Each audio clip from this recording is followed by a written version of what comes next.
From MTN News, this is Montana This Morning. It's not just an enforcement issue, but it's a community issue. Battling the opioid epidemic close to home, how Montana leaders are bringing the discussion to Billings. Billings is on the short list of locations, but is not the only place on that list. More questions than answers. What city officials say is concerning them about bringing a possible state hospital to the area.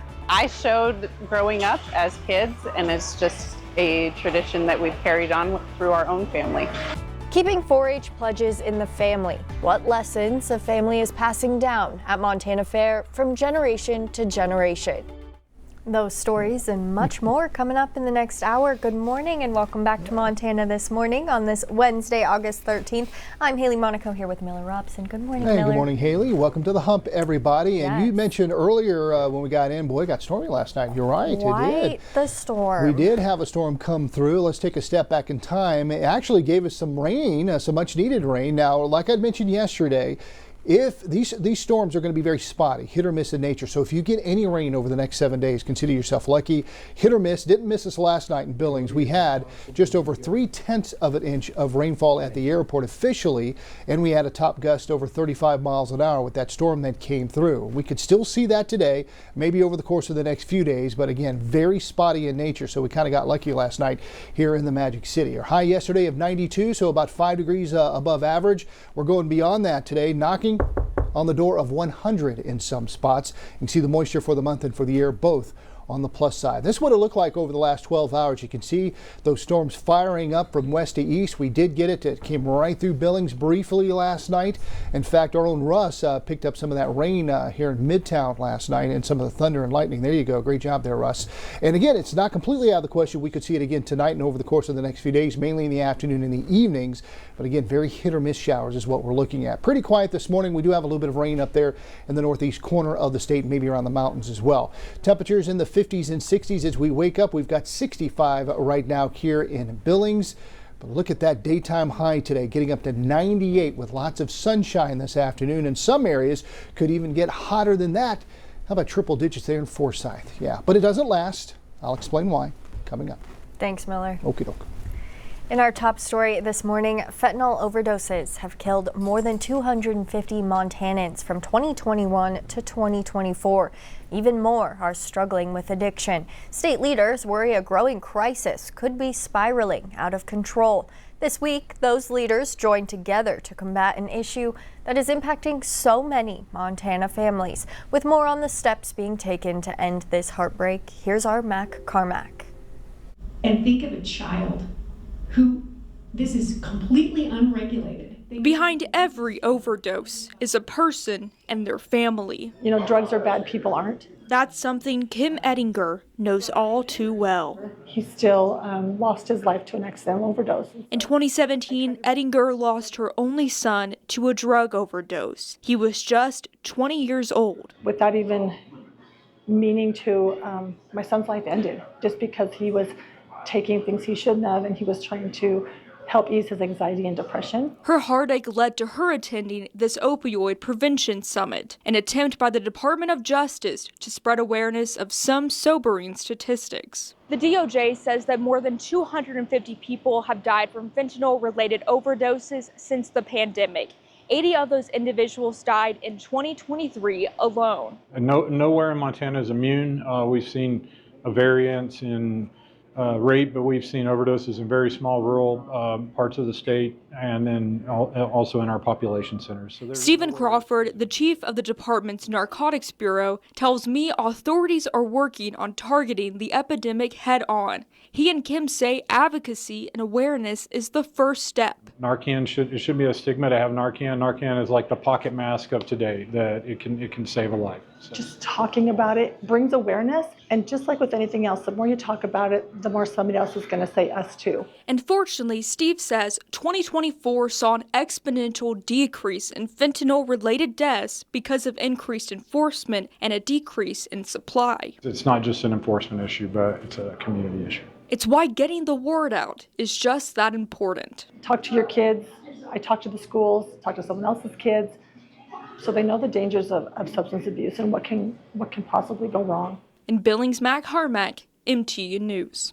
Mac, thank you. Continuing coverage in Wyoming, Bighorn County crews are continuing a massive search effort for a missing hiker in the Cloud Peak Wilderness area. It's an effort drawing in support from across the country. In a Facebook update, the Bighorn County Sheriff says considerable resources and manpower are being deployed in the search for Grant Gardner.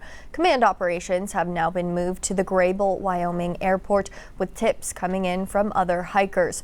Gardner of Minnesota was first reported missing on August 1st after a 3-day hike through the Misty Moon Lake area to the Cloud Peak summit, ending with his disappearance. As we reported, Gardner last made contact with his wife on July 29th after reaching the summit and while preparing to head back down to a lower elevation.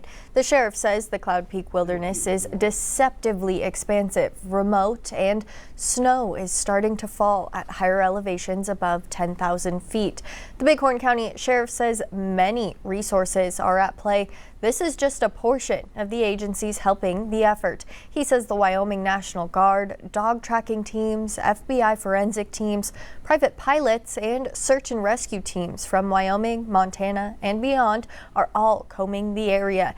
Teams are also using drones with cameras, helicopters, and military-grade detection equipment. The sheriff says he will continue posting updates regularly as crews continue to push forward. One person is dead after a small plane crashed near West Glacier yesterday afternoon. According to Flathead County Sheriff Brian Hino, the airplane was found upside down off the runway and down an embankment at Ryan Field. There was no one else on board the aircraft, and the National Transportation Safety Board is investigating the crash. 2 people died at the same privately owned airfield in late July after a plane crashed and caught on fire. This incident also comes just a day after 4 people walked away from a fiery plane crash at the Kalispell City Airport. In continuing coverage, one Billings man and one Billings City Council member says plans for a new state mental hospital could be finalized by the end of this month. We first told you about this $26.5 million project on Monday, as state, county, and city leaders have already started looking at possible locations. However, some in the city, including Mayor Bill Cole, claim there are still many more questions than answers. With the latest, here's our David J.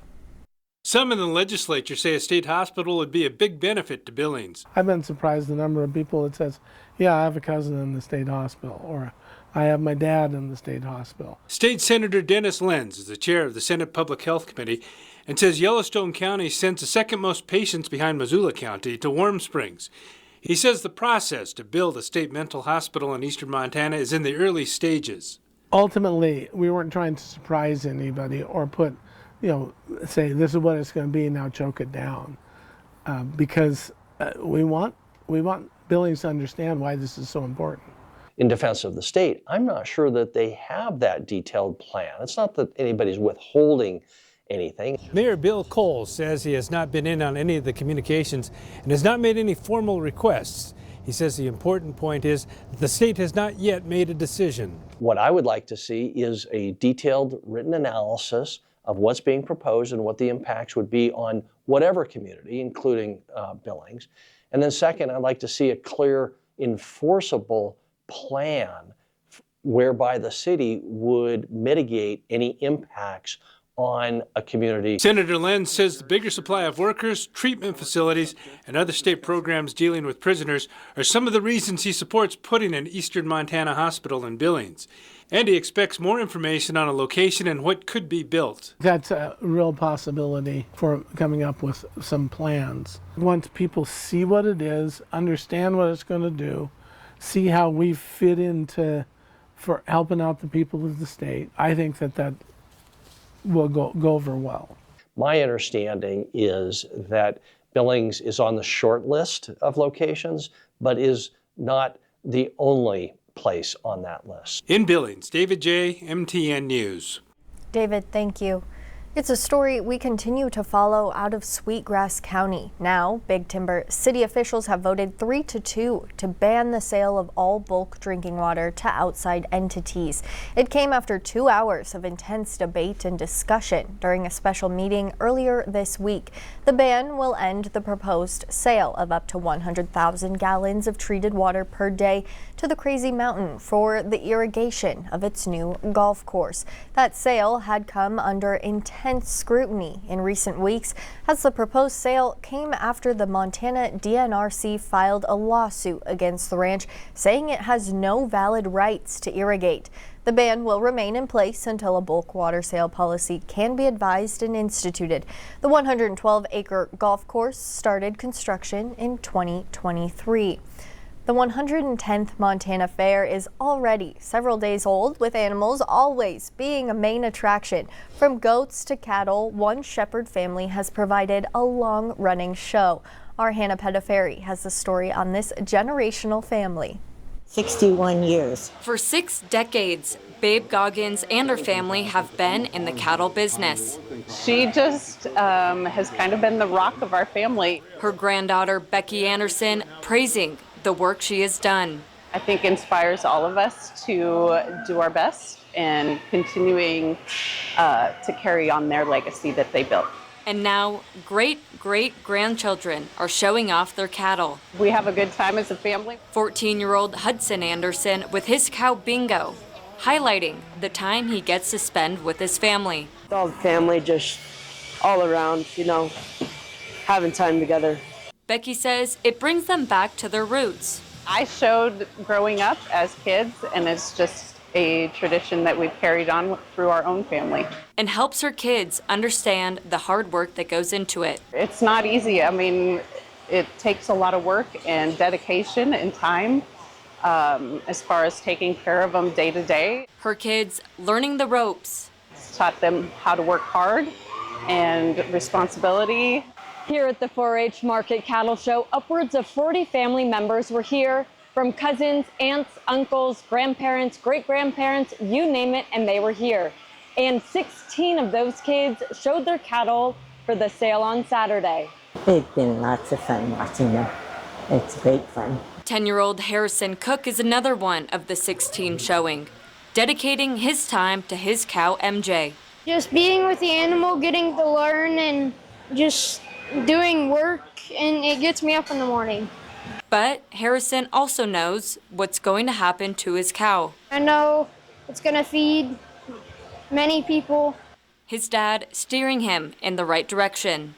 Me and my dad love doing it. And Harrison says to those who've never raised a cow, it's not easy. Just wanting to do it. If you don't want to do it, it's going to be so hard to just do all of it, because it's so much work, and if you don't love it, I just say don't do it. Another reason great-great-grandma Babe is proud of her legacy. I'm very proud of them. Yeah, it's wonderful. They've all been very good kids. In Billings, Hannah Pettiferi, MTN News.